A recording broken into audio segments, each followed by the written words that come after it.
we started the weekend very, very well with the early kickoff against Everton, and the game started on a very good footing. We started playing some scintillating football. We scored the first goal, we got the second, and it was just cruising through the game. Something that I did not actually expect, given the fact that we hadn't had enough rest in between game against Burnley last weekend, and also the game we played against Atleti. We didn't have enough recovery time, but to see how the players started the game so energetic and on the front foot with quick, sharp passes and movement, it was such a joy to watch. And sometimes I think we expect a bit too much from these players. They are human beings, they are not robots. So sometimes expecting them to be on their A game every single game 3 days in a week is quite hectic. So I think in the second half, the fact that we sort of dropped off a bit and allowed Everton into the game wasn't so much of a surprise. But the good thing is that we were able to hold on. We were able to hold on to the lead. I want to pick out a few players that I want to give a mention to.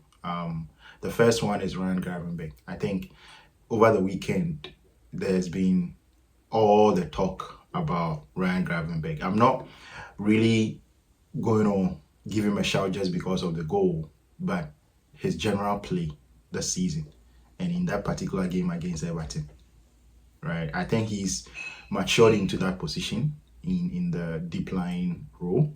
He's able to pick and choose when to go and when to drop off. And I think the understanding between that midfield three that played last season, the fact that they were the same midfield three that started this game, I think it was things were moving a bit smoother than what we've seen so far this season. And Ryan Gravenberch is just sensational.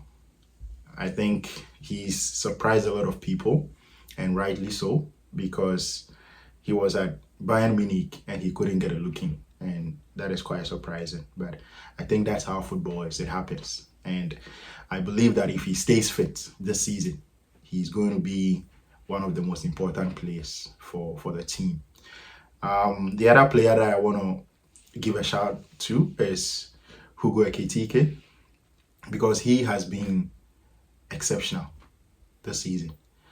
I think one thing that we haven't said a lot is that he doesn't get a lot of chances in games. Even in the games that he's scored, he hasn't really got a lot of chances, but he gets one and he slots it in perfectly, coolly and calmly. And the way he does that, I think, is just special. He's a special player. The one thing that I really like about Hugo is that he doesn't play under pressure. You can see he's relaxed. You can see even after getting the goal, the way he celebrates. It's not as if he's surprised that he got the goal. He has that sort of behavior and attitude. He has a swagger. That's the word. He has a swagger about him, and the way he carries himself. Even when he scores the goal, it's like I was meant to do this. So he doesn't really overdo the celebrations and stuff like that.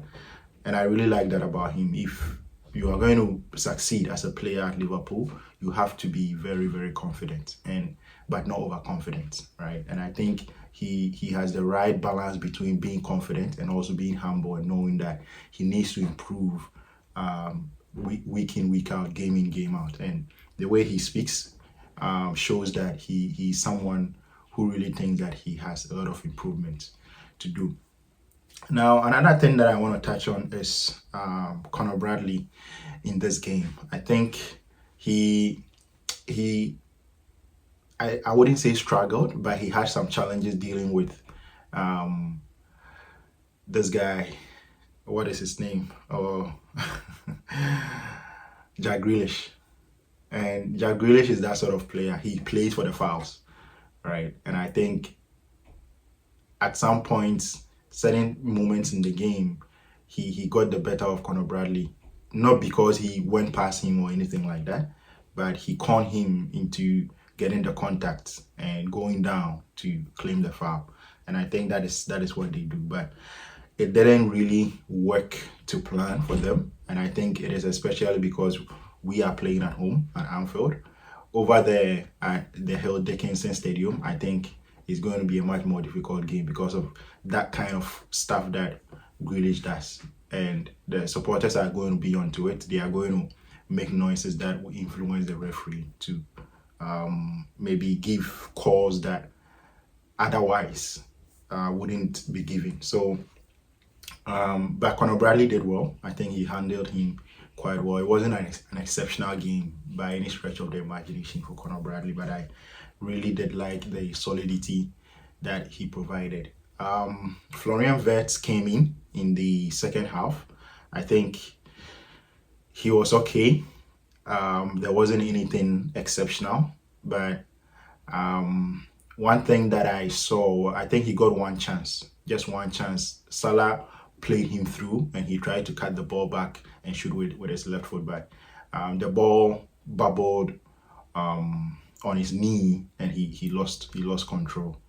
And I think, I don't know, for some reason when I'm watching Vets, I feel like he's a bit too relaxed and there's a little bit of lack of confidence in there. I don't expect that to continue, but I feel like he needs some time to get out of the. It looks like there's a cloud over him. He's feeling under a bit of pressure to perform, and the way he wants to get over that is to relax more and play his game. But sometimes he's a bit too relaxed. I don't know if I'm making a lot of sense there, but that is what I thought in this particular game.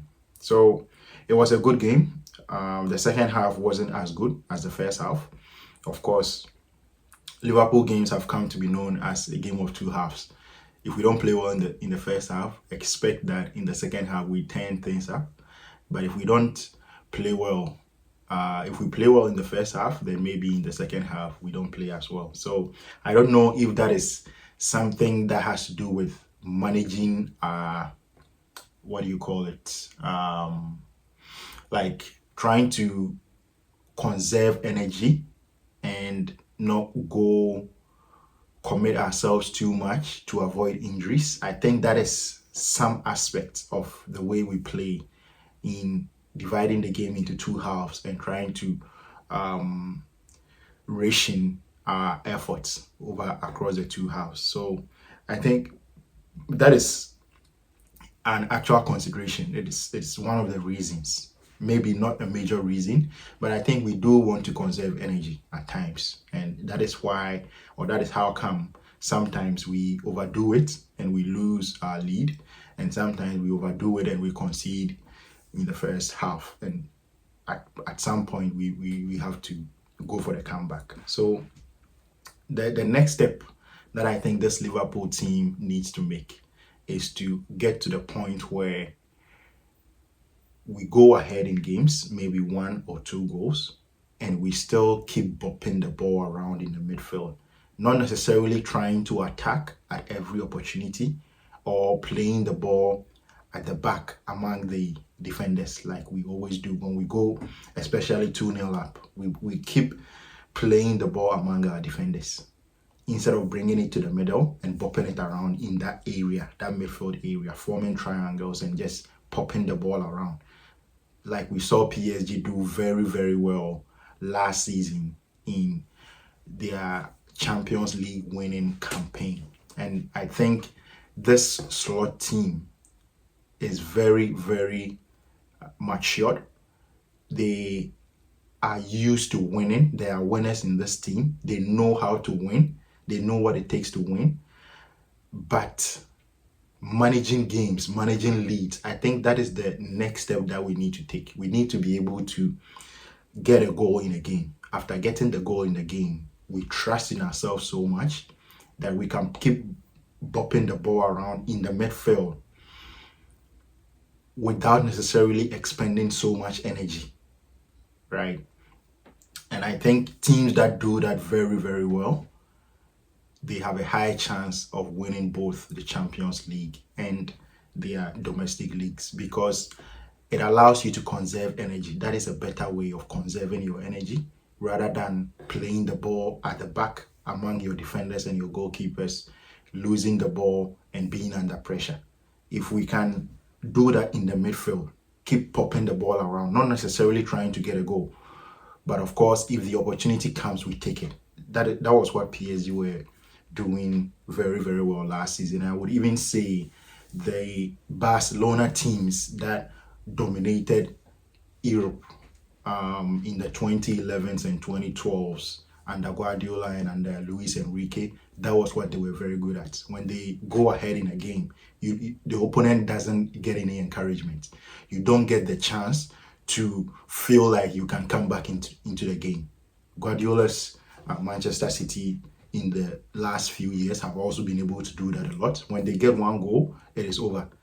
They keep bopping the ball around. You don't get any encouragement. You even get deflated by the way they are playing. And I think that is where we want to get to. I think we have the players to be able to do that. And so, in terms of Slot, the next step for Slot, I'm going to put pressure on him right now and say that he's done very, very well.